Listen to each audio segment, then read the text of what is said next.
एक बड़ी वैकेंसी के साथ जॉब ढूंढने में आप सभी का एक बार फिर से स्वागत है। आरपीएससी अजमेर की तरफ से एक बड़ी वैकेंसी है यहाँ पे रिसर्च असिस्टेंट के लिए। इसी पे हम जो है बात करने वाले हैं। बात करते हैं यहाँ पे कितने पदों के लिए वैकेंसी, तो यहाँ पे 26 पदों के लिए जो है नोटिफिकेशन निकाला गया।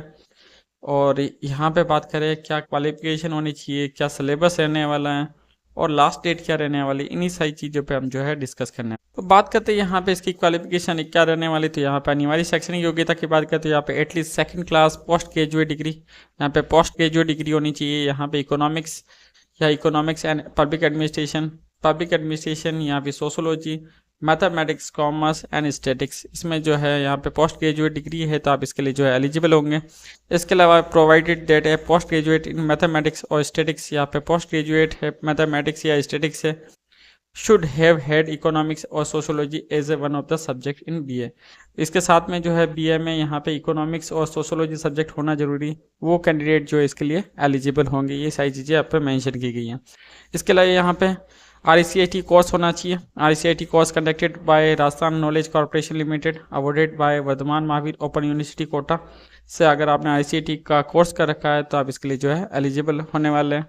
इसके अलावा working knowledge of Hindi written in Devanagari script and knowledge of Rajasthan culture, यहाँ पे जो है आपको वर्किंग नॉलेज होना जरूरी है Hindi written in Devanagari script की, तो आप इसके लिए एलिजिबल हैं। इसके अलावा यहाँ पे बात करते हैं शैक्षिक अर्हता संबंधी कुछ प्रावधान भी किए गए हैं आरपीएससी द्वारा। तो यहाँ पे बात करें उक्त पदों की अपेक्षित शैक्षिक अर्हता के अंतिम वर्ष की परीक्षा में सम्मिलित हो चुका है या सम्मिलित हो रहा है वाला व्यक्ति भी आवेदन के लिए पात्र होगा, किंतु उसे आयोग द्वारा आयोजित पद की परीक्षा से पूर्व शैक्षिक अर्हता अर्जित करने का सबूत देना होगा, ये भी बता रखा है। वाला वेतन का रनिंग पे बैंड क्या रहने वाला था, यहाँ पे पे matrix level L11 grade pay जो है 4200 रुपये रहने वाला है। राज्य सरकार के नियमानुसार परीक्षा काल में नियत मासिक वेतन फिक्स पे दे होगा, ये भी बता रखा है। अब आयु सीमा की बात करते हैं, यहाँ आयु सीमा क्या रखी गई, तो यहाँ पे दिनांक 1/1/2025 को न्यूनतम 18 वर्ष एवं अधिकतम 40 वर्ष से कम होनी चाहिए। ये सारी चीज़ें यहाँ पे मेंशन की गई हैं। इसके अलावा कुछ आयु सीमा में छूट भी दी गई है। तो यहाँ पे बात करें सबसे पहले राजस्थान राज्य की अनुसूचित जाति, अनुसूचित जनजाति एवं पिछड़ा वर्ग, अति पिछड़ा वर्ग, आर्थिक रूप से कमजोर वर्ग के पुरुषों के लिए जो है 5 वर्ष की छूट दी गई है। वही राजस्थान की अनुसूचित जाति, अनुसूचित जनजाति, अन्य पिछड़ा वर्ग, अति पिछड़ा वर्ग, आर्थिक रूप से कमजोर वर्ग की महिला को जो है 10 वर्ष की छूट है। इसके अलावा यहाँ पे सामान्य अनारक्षित वर्ग की महिला को जो है 5 वर्ष की छूट दी गई है। विधवा एवं विच्छेद विवाह परित्यक्ता महिला को जो है अधिकतम आयु सीमा में कोई छूट नहीं दी गई है। ये सारी चीज़ें बता रखी। इसके अलावा यहाँ पे जो है रिजर्विस्टों अर्थात रिजर्व में स्थानांतरित रक्षा कार्मिकों और भूतपूर्व सेना कार्मिकों के लिए अधिकतम आयु सीमा 50 वर्ष होगी, ये भी बता रखा है। ये सारी चीज़ें आप जो है मेंशन की गई, तो आप इसे एक बार रीड जरूर कर ले, इसके अकॉर्डिंग आप इसे जो है अप्लाई करें। अब बात करते हैं इसकी चयन प्रक्रिया क्या रहने वाली थी। यहाँ पे अभ्यर्थियों का चयन जो है लिखित परीक्षा के माध्यम से किया जाएगा, ये मेंशन किया गया है। यहाँ पे परीक्षा योजना पाठ्यक्रम के बारे में बात करें तो यहाँ पे परीक्षा जो है वस्तुनिष्ठ रूप से ली जाएगी।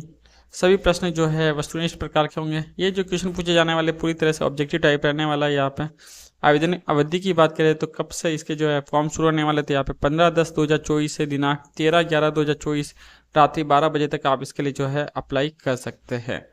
इसके अलावा बात करें यहाँ पे आवेदन प्रक्रिया की, तो यहाँ पे उक्त पद हेतु ऑनलाइन आवेदन पत्र भरने से पूर्व सर्वप्रथम अभ्यर्थी आयोग की वेबसाइट, ये जो वेबसाइट दे रखी है rpsc.rajasthan.gov.in पर उपलब्ध ऑनलाइन आवेदन पत्र भरने के संबंध में दिशा निर्देशों को आवश्यक रूप से पढ़ ले। इसके बाद इस जो है आप इसके लिए अप्लाई करें। ये सारी चीज़ें मेंशन है। इसके अलावा यहाँ पे ये जो है SSO पोर्टल पर इससे लॉगिन करके सिटीजन ऐप में उपलब्ध रिक्रूटमेंट पोर्टल का चयन कर वन टाइम रजिस्ट्रेशन करना होगा। प्रथम बार वन टाइम रजिस्ट्रेशन करने के लिए अभ्यर्थी को नाम, पिता का नाम, जन्म तिथि, लिंग, सेकेंडरी समकक्ष परीक्षा एवं Aadhaar card, PAN card, voter card, driving licence ID में किसी भी एक ID प्रूफ के विवरणों को इंदराज एवं डॉक्यूमेंट अपलोड करने अनिवार्य होंगे, ये भी मेंशन किया गया है। अब बात करते हैं वन टाइम पंजीकरण शुल्क क्या रहने वाला। तो यहाँ पे सामान्य अनारक्षित पिछड़ा वर्ग के क्रिमिनल, अति पिछड़ा वर्ग के क्रिमिनल के अभ्यर्थियों के लिए जो है 600 रुपये रहने वाली है। आरक्षित वर्ग अनुसूचित जाति, अनुसूचित जनजाति, पिछड़ा वर्ग नॉन क्रिमिनल, अति पिछड़ा वर्ग नॉन क्रिमिनल के अभ्यर्थी, इसके अलावा आर्थिक रूप से कमजोर वर्ग और शहरी क्षेत्र के अभ्यर्थियों के लिए जो है फीस 400 रुपये रहने वाली है। दिव्यांगजन की जो है फीस की बात करें तो यहाँ पे 400 रुपये रहने वाली है।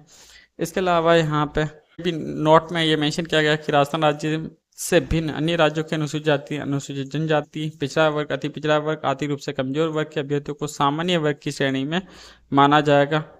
अतः ऐसे आवेदकों को सामान्य वर्ग के अभ्यर्थियों के लिए निर्धारित पंजीकरण शुल्क देना होगा, ये भी यहाँ पे बता रखा है। अब बात करते हैं इसकी परीक्षा की स्कीम क्या रहने वाली थी। यहाँ पे प्रश्न पत्र प्रथम की बात करें तो यहाँ पे सामान्य ज्ञान पूछा जाने वाला राशन के संदर्भ में। यहाँ पे ये जो है कुल अंक की बात करें तो यहाँ पे 180 अंक का रहने वाला है। 2 घंटे का आपको इसके लिए जो है टाइम मिलने वाला है।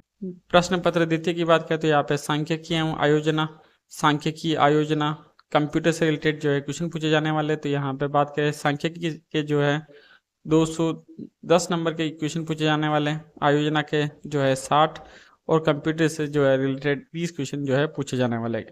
टाइम की बात करते हैं आपको जो है 3 घंटे का टाइम मिलने वाला है। यहाँ पे दोनों प्रश्न पत्र जो है ऑब्जेक्टिव टाइप रहने वाला है, ये भी मेंशन किया गया है। दोनों प्रश्न पत्र में प्रत्येक सही उत्तर हेतु 3 अंक दिए जाएंगे और प्रत्येक गलत उत्तर हेतु जो है 1 अंक काटा जाएगा, ये भी यहाँ पे मेंशन है।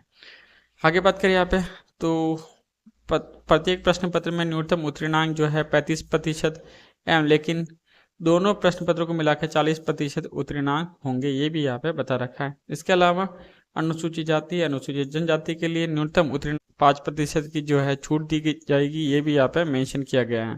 तो ऐसी ही जॉब अपडेट पाने के लिए चैनल को लाइक शेयर और सब्सक्राइब करें। थैंक यू सो मच, धन्यवाद।